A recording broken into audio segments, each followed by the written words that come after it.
Persebaya Surabaya langsung tancap gas menyiapkan skuad terbaiknya dengan menggelar latihan perdana. Latihan perdana diikuti 32 pemain, baik pemain lama, rekrutan baru, maupun pemain seleksi.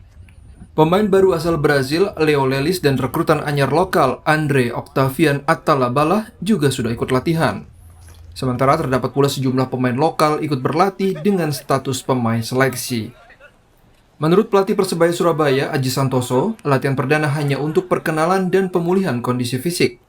Selama sepekan, tim pelatih hanya memberikan latihan ringan sehari 2 kali.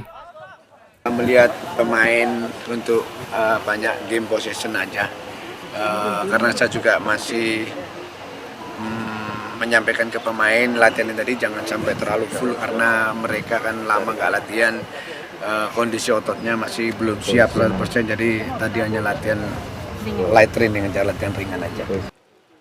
Dalam latihan perdana, 2 pemain, Alwi Slamet dan M. Hidayat, masih absen karena urusan keluarga. Rencananya, sejumlah pemain lokal akan ikut bergabung latihan untuk menjalani seleksi. Mahendra Triginanjar, Kompas TV, Surabaya, Jawa Timur.